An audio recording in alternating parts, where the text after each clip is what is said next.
Salut les joueuses, salut les joueurs, très content de vous retrouver pour notre petit papotage. On va parler avec cette fois Hervé Rigal et la boîte de jeu puisqu'il s'agit de Netatanka. Alors du coup, là pour le coup, c'est bon, on a tout ce qu'il faut, vous avez l'explication, vous avez le début de partie pour voir un petit peu comment il y a dans la boîte. On a parlé du financement participatif, on y reviendra peut-être un petit peu, mais d'abord, salutations Hervé. Salut Guillaume. Comment vas-tu? Ça fait plaisir de voir sortir comme ça un nouveau petit bébé? Ah bah toujours, Lui, je crois que… j'entends. Oui, bien sûr. Ouais, Les autres bébés, sont grands. Ils sont grands, ils sont grands, pas de problème.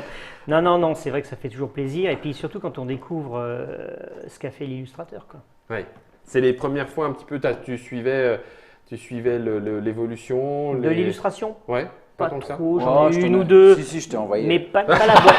C'est lui qui lui répond, c'est Monsieur Benoît de la boîte de j'ai jeu. eu une version de la boîte et une ou deux versions du plateau avant d'avoir ça, quoi. Ouais, D'ailleurs, oui, il y avait quelque chose qui ne me plaisait pas sur la boîte, donc que tu as pu on a dire. dit et ça a été changé. Que tu pu dire.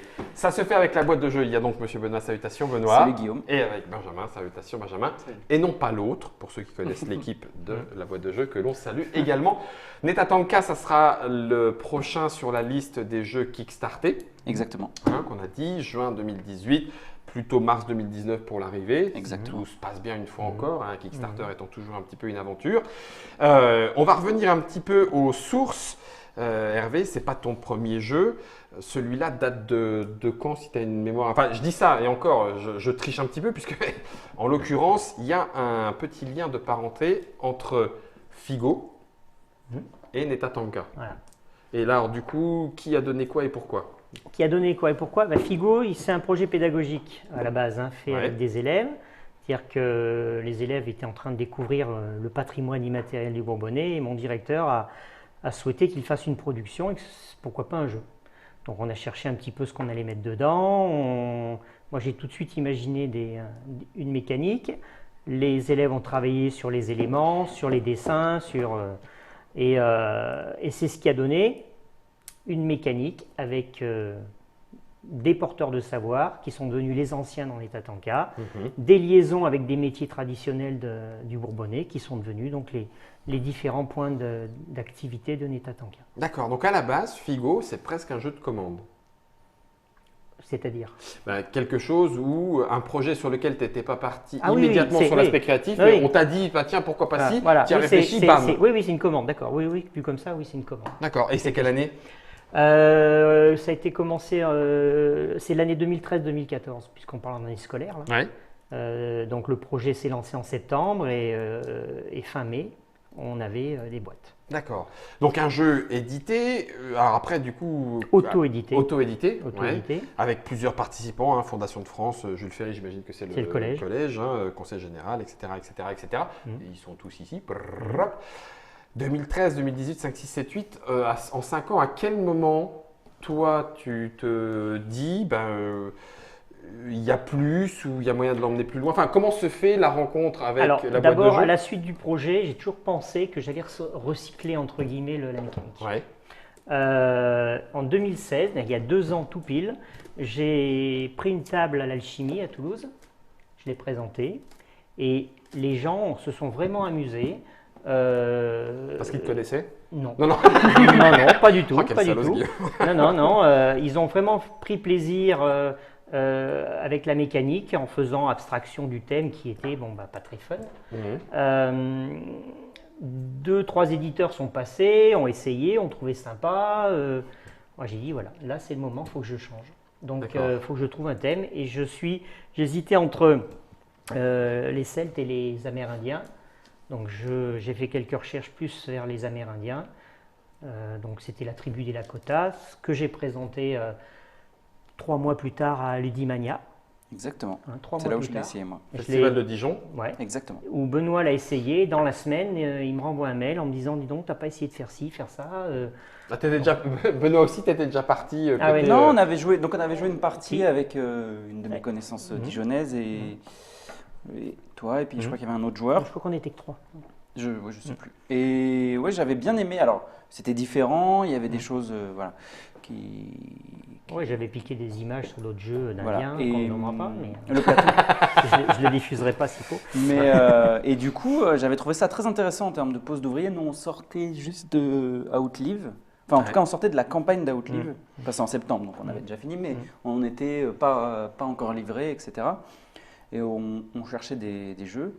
Et j'avais trouvé ça vraiment intéressant dans le timing, le fait qu'on pose d'abord ces Indiens, qu'après on les résout. Un jeu à tempo en plus. Et à la fois à devoir optimiser ses liaisons. Alors c'était, voilà, il n'y avait pas toutes les liaisons, il n'y en avait pas autant, etc. Et c'est vrai qu'à la sortie de là, je me dis, bon, c'était vu aussi parce que via BlackRock, donc on avait dîné ensemble le soir. Et le lendemain, du coup, je lui ai fait un mail en lui disant, voilà, cet endroit-là, il n'est pas très utilisé. Est-ce que tu ne penses pas qu'on pourrait en faire ça, etc. Enfin, il y avait des différentes. Il y avait, par exemple les cartes n'étaient pas visibles. Il y avait 3 tas de cartes. Ouais. Et les joueurs, quand ils prenaient une carte, ils prenaient un paquet, ils choisissaient une carte, ils leur mettaient dedans. Il y avait une petite histoire de memory aussi derrière. Ouais. À l'époque, c'était exact. La nourriture fonctionnait de la même manière que l'artisanat, comme dans Figo d'ailleurs. Ouais. Et c'est après toutes ces discussions que Benoît m'a suggéré plutôt d'en rendre accessible un certain nombre.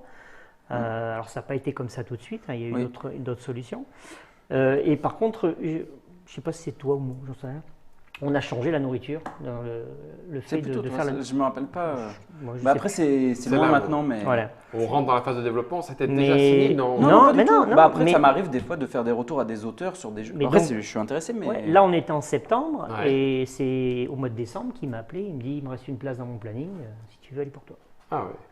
Toi, t'as dit non? D'abord. J'ai pas dit oui tout de suite. T'as demandé le chiffre, t'as dit non? Non. Il y avait d'autres. Il y avait d'autres considérations. Qu'il fallait prendre en ligne de compte. On en a discuté et puis voilà, on a signé. Et puis pour moi, oui, ça a été la meilleure solution. Pour moi, la meilleure solution. Donc, de dire oui à la boîte de jeu. Ah oui, écoute, on verra après le résultat, mais ça me semble bien.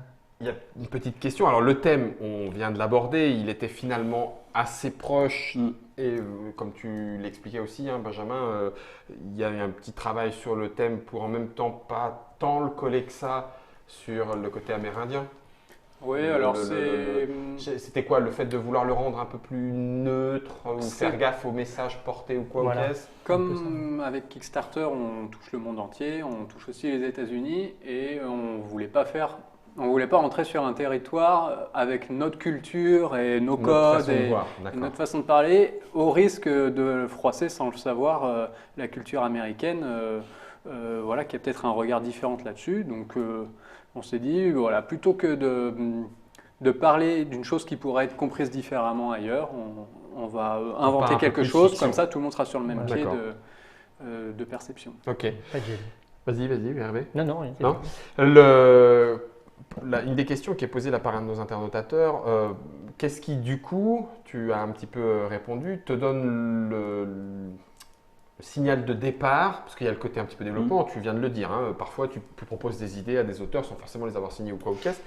Qu'est-ce qui à un moment donné te tape dans le nez entre guillemets ou dans les yeux en disant ouais quand même je vais peut-être aller plus loin et proposer même un contrat d'édition?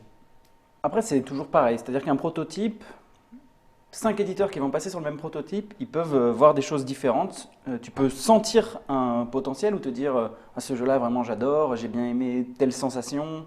Et puis d'autres éditeurs vont se dire non, il y a trop de travail. Je ne pourrais pas te dire, il y a des jeux on essaye, je les trouve bien. Et des fois je dis à l'auteur, voilà, on a joué, ça marche, c'est bien. Mais ce n'est pas pour moi, ça ne veut pas dire que ton jeu n'est pas bien, ça ne veut pas dire qu'il n'a pas une chance de sortir, c'est-à-dire que moi, je n'ai pas eu le déclic. Ouais.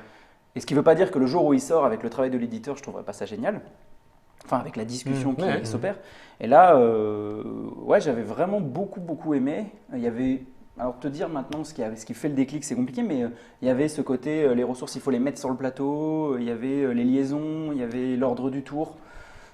Ça m'avait paru à la fois fluide et facile à rentrer dedans, et à la fois suffisamment prise de tête pour être dans ces jeux qui être dans une gamme de jeux qui est expert. Après, il y en a qui vont dire que c'est plus famille plus. Enfin, oui, ça dépend où on se situe, c'est toujours facile. On commence à rentrer dans les classifications et les rangements. Mais en tout cas, pour moi, dans une gamme plutôt expert, si on prend tout ce qui sort en boutique aujourd'hui, mais pas ultra core et avec un temps de jeu qui est compatible avec ce que recherchent aujourd'hui les joueurs, c'est-à-dire 1 heure, 1 heure et demie. Parce que c'est vrai qu'il y a des jeux experts qui sont très bien, mais qui vont durer 2h30, 3h, 3h30.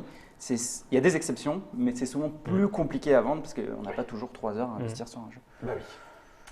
Une fois que le jeu est apporté, du coup, Benjamin, toi, Par rapport à l'histoire et de la boîte de jeu et au moment, tu prends quel rôle dans l'histoire de Netatanka et à quel Alors moment? moi, c'est plutôt la partie technique de réalisation des images, donc le maquettage, l'iconographie, la mise en page de la règle. euh, voilà, c'est Benoît qui s'occupe plus du développement du jeu Ouais. et des règles avec Hervé. C'est toi qui choisis, enfin c'est toi qui choisis, entre guillemets, qui demande à Quentin Régnès de faire les illustrations, c'est en C'est équipe. en conversation commune avec Benoît, oui. Voilà, Benoît donne son avis sur ce qu'il aimerait y voir et ensuite moi j'essaye de traduire ses envies en langage de créatif pour être sûr que l'image et l'idée qui s'en fait après sont retranscrites par l'illustrateur. C'est pas un peu dur d'essayer de rentrer dans la tête de Benoît ou... Non, mais c'est vrai qu'on a des En discussions des artistique. fois. Non, mais des fois c'est intéressant. C'est vrai que donc quand Benjamin est arrivé à la boîte de jeu, enfin il était associé avant, mais à temps plein à partir d'avril. Et c'est vrai qu'on a donc on est dans le même bureau, etc. On a des discussions des fois qui, c'est pas animé le mot, mais voilà, un peu tendu parce que quand on dit des mots sur des conceptions graphiques, on n'entend pas la même chose. Et puis à la fin, on dit ah oui, d'accord, on est d'accord. Enfin, ou En ah vrai, oui, en vrai, c'était ok, bien ça. là jusque-là, on Ouais. n'était pas d'accord, mais oui, je En comprends ce vrai- que tu veux me dire avec ces mots-là, mais moi j'entendais Voilà. autre chose. Et puis des fois, moi j'essaie de lui expliquer que des choses marchent, que je trouve ça marche pas, et j'arrive pas à lui expliquer comment ça pourrait marcher. Et puis d'un coup, on a le déclic. Voilà, là, par exemple, je pense sur le plateau central. Ouais, euh, Germain, ouais, voilà. Voilà.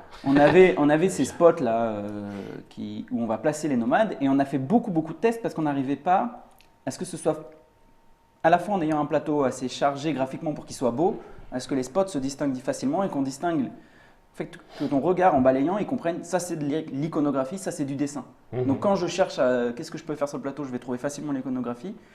Mon cerveau oublie le dessin et quand je veux contempler l'artwork, je peux voir le dessin et la profondeur de travail. Ça, c'est un travail qui n'est pas si simple. Ça paraît toujours simple, mais ça paraît simple quand c'est bien fait.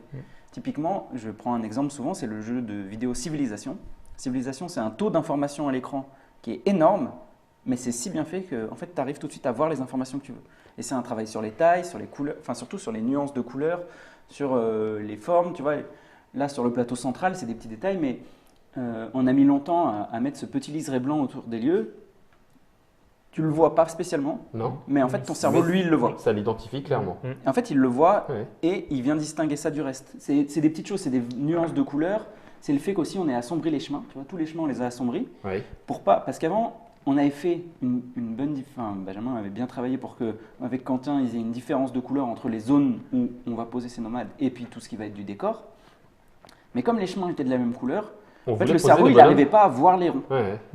Et D'accord. le fait d'avoir assombri les chemins, et ça, on en a eu une discussion où on ne s'est pas compris au début, puis au bout d'un moment, on a dit, mais peut-être en fait, ça vient juste du fait que ces chemins, ils sont trop visibles.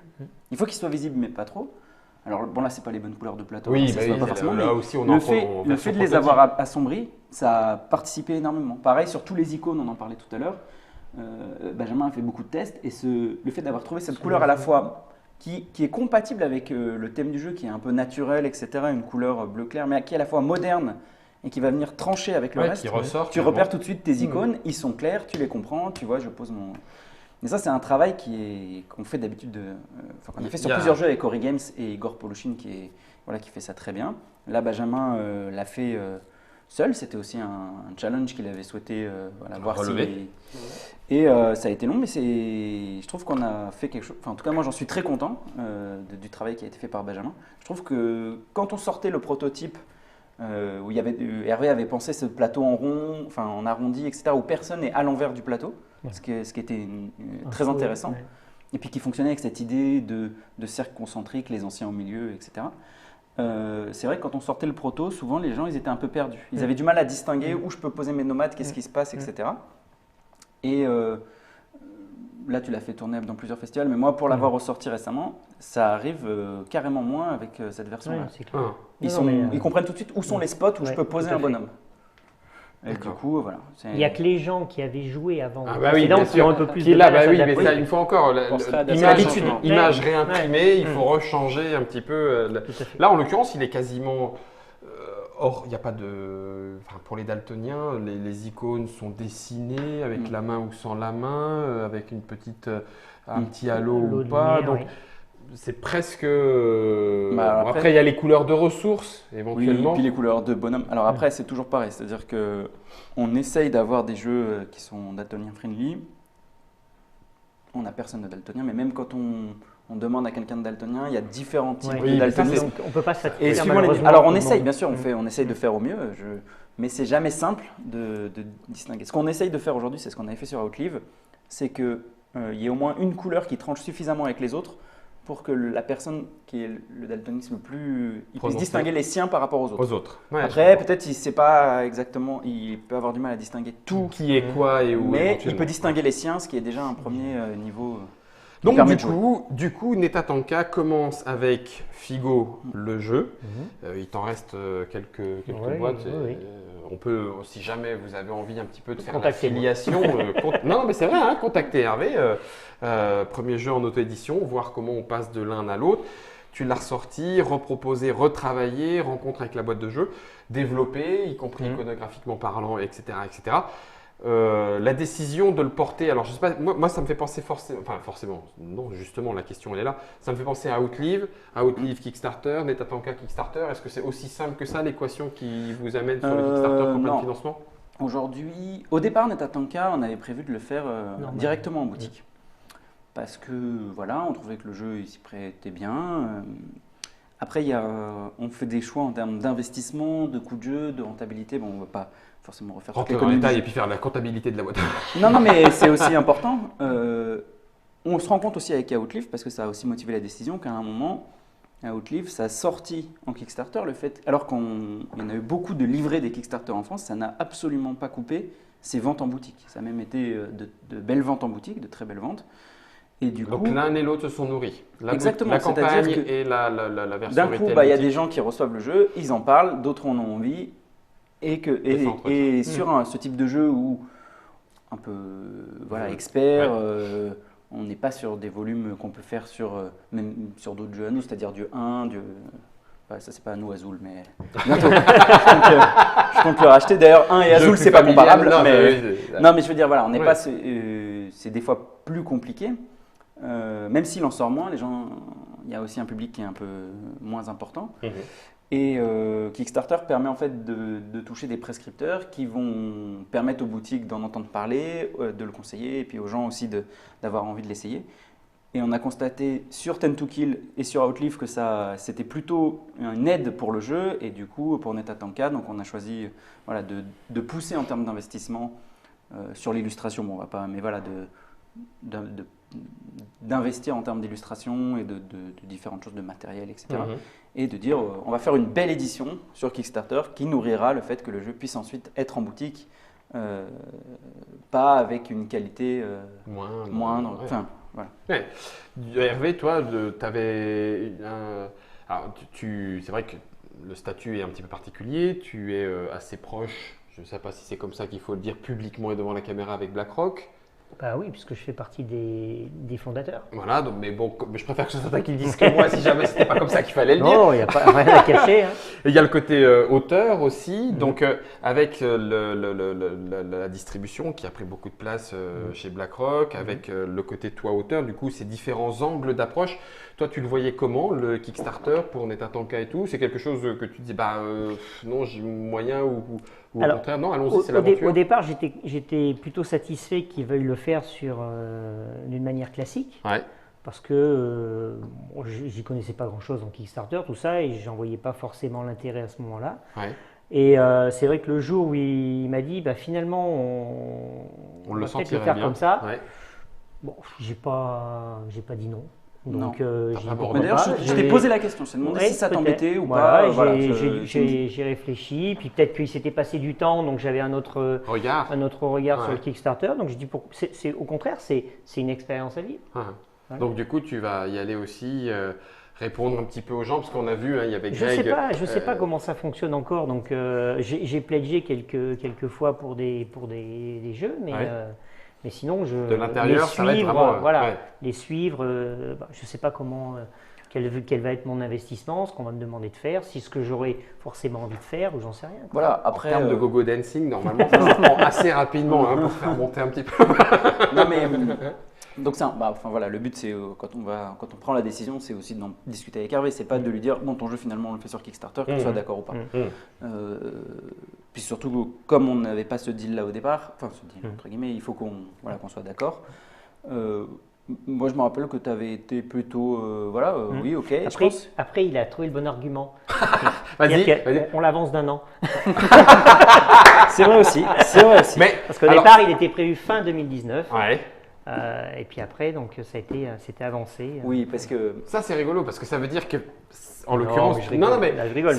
C'est aussi, ça fait partie tu parlais du plaisir hors caméra tout à l'heure dans la petite discussion. Les abonnés y auront accès avec le replay, mais il y a le plaisir de développer, de l'amener un petit peu le plus loin, y compris dans l'édition. Et donc ce plaisir de le voir sortir est aussi une réalité. Il n'y a pas de raison de le cacher entre guillemets. Le Kickstarter est aussi un moyen de l'emmener plus loin éventuellement. Parce que, alors on a blagué pendant les vidéos sur ah tiens, c'est juste 2-4, Patacouf, machin, ah bah tiens, et puis les figurines, oh là là, le totem, il pourrait nanana être comme ci, comme ça. Est-ce que. Parce qu'on sait que c'est du boulot, donc ça veut dire que c'est du travail en amont, de préparation, et que ce travail-là, tu n'as pas envie de le faire non plus pour rien, donc tu veux bien sizer les choses pour que ce que tu as prévu, ça puisse quand même être accessible. Bref, je ne veux pas forcément avoir tous les détails de tout ça, mais. Est-ce qu'on se dit, ah ouais, tiens, là, même en matière de trésorerie ou etc., si on arrive à ça, on peut se faire carrément plaisir et puis allez, on craque le truc. Il y a différentes choses.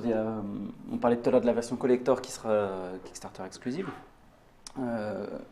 Ça permet de faire des choses qui seraient extrêmement risquées, à notre échelle en tout cas, pour un jeu de ce type-là, où le marché est toujours risqué, enfin le pari en tout cas de faire du jeu un peu expert est toujours un peu risqué. Donc là, ça permet de se dire, bon, comme on gagne un peu plus d'argent, même si, encore une fois, j'aime bien dire que c'est aussi plus de travail, c'est un travail qui est différent. On peut se permettre de prendre le risque de faire plus de ressources détourées, du bois différent, enfin voilà, des choses qui ont des coûts qui ne seraient pas compatibles avec une édition classique. Et ça permet aussi, mine de rien, je tiens quand même à le dire, de payer les gens qui travaillent sur le jeu. Puisqu'aujourd'hui, souvent, les gens ils trouvent ah oui, ce jeu il est cher, mais il faut voir combien d'éditeurs aujourd'hui n'arrivent pas à se payer ou un boulot à côté, ne font pas que ça pour vivre. Et nous, on est, voilà, je touche du bois, mais en tout cas, on arrive à se payer, et c'est bien aussi. Et à travers Kickstarter, ça permet aussi une communication sur les jeux qui n'est pas à négliger, et notamment pour nous, pour l'export. Parce qu'aujourd'hui, un jeu, pour le rentabiliser, on a besoin de faire de l'export. Et ça permet que des gens dans le monde entier y jouent, en entendent parler, et nous d'avoir des contrats d'export. Après, je ne me rappelle plus ce que c'était la question, tu as l'esprit d'essayer. C'était sur le fait de le pousser un petit peu plus loin, de craquer un petit peu le budget. Exactement, ça nous permet de se dire, ok, bon, l'illustrateur, ça a un coût, tu vois, est-ce qu'on... Enfin, c'est un petit peu un jugement de valeur, mais est-ce qu'on fait un jeu à l'allemande ou est-ce qu'on... Tu l'as dit en français, ça devrait passer normalement. Non, mais voilà. Est-ce qu'on prend le risque d'investir dans des illustrations? Il faut payer les gens, encore une fois. Un illustrateur qui travaille, qui fait ce type d'illustration, ça lui prend 1 semaine, 2 semaines, ça coûte. Il faut bien le payer au taux horaire pour qu'il puisse manger. Ça permet de rémunérer les auteurs, ça permet, voilà. Ouais. Et ça permet de payer la boîte. Ouais, et de continuer, et de pouvoir continuer. Alors par contre, je vais me faire l'avocat du diable maintenant. L'inconvénient, est-ce que c'est vraiment un inconvénient? C'est que moi en tout cas, moi en tant que joueur, je vais me placer à ce niveau-là, ça m'habitue. Ça habitue, y compris mes yeux simplement, hein, ça habitue à voir du plus dans un jeu et de fait de changer mon regard sur d'autres jeux, comme tu le disais, je ne vais pas dire à l'allemande, mais un peu plus classique, on va dire, un petit peu moins peut-être travaillé, avec un petit peu moins d'argent dans le développement et tout ça. Et du coup, de fait, de bien sentir la différence. Alors que peut-être mécaniquement, il y a encore 10 ans, on s'y attardait moins sur cette apparence et on allait à la mécanique. Mécaniquement, le jeu est peut-être très bon, mais là, oui, mais le marché il est mondial. C'est-à-dire que la France, c'est un beau marché, voilà. Mais tu as des boîtes américaines qui sortent des jeux sur un marché américain où ils ont plus de facilité que nous à être, puisque c'est leur marché, qui font des jeux très beaux, avec du top matos, à des prix assez accessibles. Et quelque part, tu peux te dire, oui, je vais faire mon jeu en boutique avec mon niveau d'exigence, mais si quelqu'un pose la barre là, tu peux pas te dire non, mais moi ma barre je vais la mettre là. Il faut que tu suives. Alors après, il y a plein de façons de le faire. Il y a des jeux qui sortent direct en boutique qui sont très beaux. récemment, Outlive a été éliminé de la Trick Track Cup par Lewis et Clark. C'est Oh un la jeu qui a fait vache Kickstarter. C'est un jeu qui est très beau, illustré par Vincent Dutré. C'est un très bon jeu. C'est un jeu de ressources qui est sorti directement en boutique. C'est C'est possible. donc possible. Après, D'accord. Je vois ce que tu veux dire. Ok. chacun, en termes de gestion d'entreprise, fait ses choix, ses risques. Le marché évolue. On doit aussi, en tant qu'entrepreneur, s'adapter à ce marché, aux demandes, aux possibilités. Voilà, aujourd'hui, on a, en tout cas pour la France, on a aussi tout un partenariat avec des boutiques partenaires, qui fait qu'on essaye aussi de concilier Kickstarter et les boutiques, puisque, comme je l'ai vaguement abordé, mais bon, après les gens qui suivent un peu la boîte de jeu le savent, mais on a 130, en tout cas pour notre précédent cas, 130 boutiques partenaires qui font point de livraison, que les joueurs qui vont chercher les jeux dans ces boutiques ne payent pas de frais de port, et la boutique, elle, est rémunérée. Alors pas à 50% du prix du jeu évidemment, mais en tout cas on lui reverse une partie de notre marge pour faire point de livraison. On dit le Kickstarter. gagnant-gagnant. Et... Voilà. Ouais. On l'a fait sur Outlive, ça s'est très bien passé. Les boutiques, je pense que Hervé, tu peux en parler parce que c'est plutôt BlackRock qui a Oui, fait qui a le géré lien, mais tout ça, ouais. ça a plutôt des bons retours. On avait 90 boutiques sur Outlive, sur Clash of Rage on est autour de 130. Voilà, le but c'est aussi d'essayer de trouver ce juste milieu entre des secteurs. Et encore une fois, quand on voit un jeu comme Outlive, qui est un jeu qui correspond aussi à ce qui peut être recherché en boutique, on voit bien que le Kickstarter permet une aura et que derrière en boutique, ça se vend très bien. Puisqu'on avait été en rupture en 2-3 semaines sur Outlive. Voilà. Là, après, c'est vrai que c'est pas la même question pour des jeux plus gros, plus lourds qui ne s'achètent pas en boutique. Même un Clash of Rage qu'on fait chez nous, je pense que ce ne sera pas forcément le même fonctionnement le même en boutique. taux, le même... Parce que c'est pas tout à fait le même public. Ouais, Mais d'accord. pour un Outlive, un Etatanka, un 10 Minutes to Kill, voilà, je trouve que c'est plutôt… Ça, en fait, tout le monde a y gagné, même si beaucoup de gens ont peur, entre guillemets, de Kickstarter. En fait, au final, on y gagne plutôt tous sur ce type de jeu. En tout cas, actuellement. Il D'accord. faudra voir comment ça évolue. De façon un petit peu sadique. Hervé. C'est qui le plus gentil? Non, non. Tu préfères papa ou moi? J'aurais voulu la poser. De façon un petit peu sadique, du coup, BlackRock, Netatanka, c'est une commande de 250 000 direct, là, non? Alors là, c'est pas à moi qu'il faut demander ça. C'est Johan, pas à moi si qu'il faut tu nous demander. écoutes. Johan, j'ai compris, appel. Non, c'est… Joker. Non, mais je vais faire l'appel à un de toute façon, ami. il y a plusieurs personnes concernées pour discuter de tout ça. Il y a Thibaut qui s'occupe de l'export, et il y a Johan, et puis les commerciaux qui ont leur mot à dire là-dedans. Et c'est lors du séminaire, ils ont pu voir déjà le travail et se faire une idée de ce qu'il y avait réellement derrière. D'accord, ok. Non, mais c'est pour ça que je parlais un peu de sadique. Changement de casquette direct. Hop là, distributeur activé. C'était ce Netatanka. Normalement, il est prévu pour mars. Je dis mars 2019. Campagne juin 2018, mars 2019.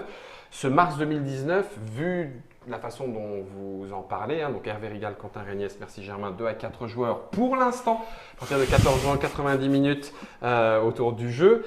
On dit mars 2019, alors qu'a priori, vous l'avez dit, on le sent bien, y compris avec Hervé, le travail en amont a été effectif, et effectué en l'occurrence. Est-ce que c'est un mars de précaution ou est-ce que c'est un mars voilà, là au moins on est prêt à tout, on sait que ça sera facile de tenir nos délais et ça sera mars 2019. C'est notre 4e campagne Kickstarter. C'est jamais facile de prédire un an à l'avance quelle va être ta date de livraison. C'est très compliqué. L'encombrement des usines, les bateaux, quelqu'un qui doit finir un truc que ça te paraît… Enfin, il te semble qu'il faut 2 semaines pour le finir et il met 3 mois parce qu'il est malade, parce que X ou Y. Le jeu, il est bouclé, encore une fois, comme tu dis, quasiment. Même là, c'est un plateau work in progress, mais en fait, on a déjà le plateau final. Mais comme on a imprimé les protos en amont, on n'avait pas, on a préféré rester sur la même chose. Voilà. Maintenant, aujourd'hui, quand je te parle là, on est en mai 2018. Il me semble que mars 2019, c'est large. Après, les projets, ils ont rarement de l'avance et ils ont souvent du retard. Exactement. Donc en février 2019, tu me diras, ce projet-là, écoute, c'est chaud. Non, sur ce projet-là, comme on a une grosse partie qui est internalisée, c'est un peu plus facile de maîtriser nos délais sur des choses où voilà, des prestataires qui sont encombrés à un moment ou à un autre et qui peuvent pas toujours être disponibles quand on est disponible. Après, il faut comprendre à quoi correspond le délai. C'est-à-dire que la campagne, elle finit le 27 juin, il y a l'été, derrière tu dois faire un pledge manager que tu dois laisser ouvrir à peu près un mois. Tu ne vas pas le foutre au milieu de l'été quand tout le monde est parti en congé, donc tu l'ouvres en septembre. C'est-à-dire que ton volume de commandes, tu le connais globalement au mieux fin septembre. Ah la vache, tu peux pas. Alors là c'est pareil, moi je vais jouer le naïf et en l'occurrence c'est réel. Tu peux pas te dire bah tant pis, j'active les trucs fin juin, début juillet, on verra le pledge manager. Mais si j'en produis pas assez Comment? Et si j'en fais pas assez à ce moment-là?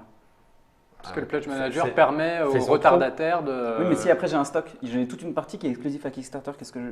Tu vois, je peux Ouais. vendre. Enfin, il y a notre boutique en ligne, mais c'est pas si simple. D'accord. Il faut gérer les stocks, il faut voir où on va les expédier. Hmm. Il y a 4 centres de distribution ensuite pour envoyer les pledges à tout le monde.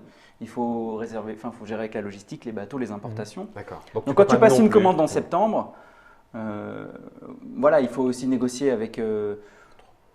Ouais, trop Il faut bien. compter, tu as du bois, tu as déjà 45 jours sur le bois de production, ensuite tu as les bateaux. Bref, peu importe. Ouais. Voilà. Ouais. Et ensuite, c'est 4000 paquets à faire individuellement à la main. Oui, balancer. par exemple, Mhm. le nommé. En dispatching. Le dispatcher, lui, il reçoit peut-être les jeux, même, enfin, on va dire le 1er mars, mais peut-être, suivant le nombre de backers, peut-être il va lui falloir 20 jours, 25 jours pour tous les expédier. Ouais. Puis après, avec le temps d'expédition, les gens vont. Enfin voilà. Ouais. Ça fait que mars, aujourd'hui, pour nous, on a fait plusieurs campagnes. 10 Minutes to Kill, qui était un petit jeu produit en Europe, on était dans les temps à 15 jours près, on avait plutôt bien estimé. Sur Outlive, on a eu 2 mois de retard, si je dis peut-être 3 mois même, si je dis pas de bêtises. Et il y a eu tout un problème de dispatching sur l'Amérique du Nord et le reste du monde qui a fait qu'il y en a qui ont eu 4, 5, 6 mois de retard. Donc on a aussi appris en termes de logistique. Ouais. On a changé de partenaire depuis en dispatcher.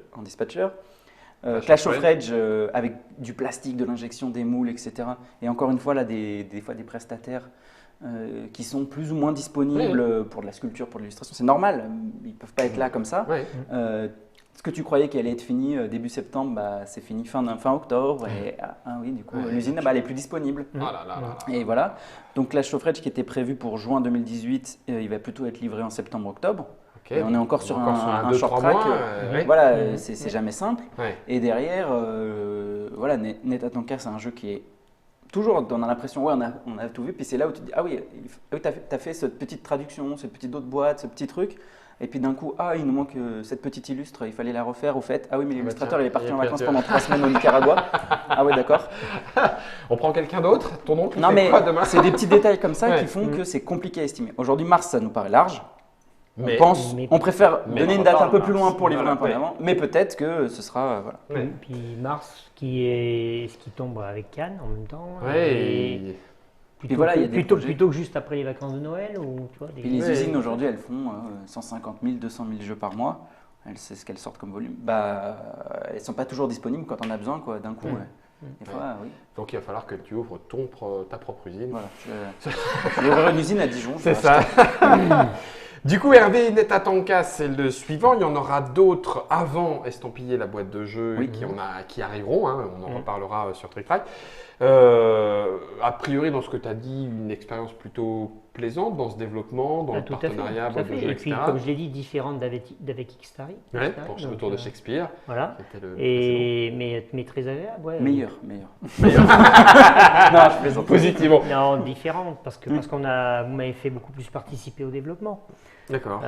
Après, c'est vrai que finalement, comme je l'ai dit tout à l'heure, on a signé très vite, Ouais, alors qu'avec Kickstarter, on a signé très tard. très tard. C'est-à-dire, je crois que c'était plus de 2 ans après la première présentation. Ouais, c'est fou. Là, c'était 3 mois. Ouais.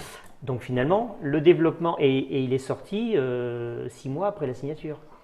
Là, il va sortir 2 ans après la 2 ans, signature. ouais, c'est ça. Tu vois, Oui, donc l'un dans l'autre, c'est juste c'est différent. potentiellement une façon C'est différente différent. de travailler. D'autres projets, Hervé? Alors, peut-être la boîte de jeu d'ailleurs,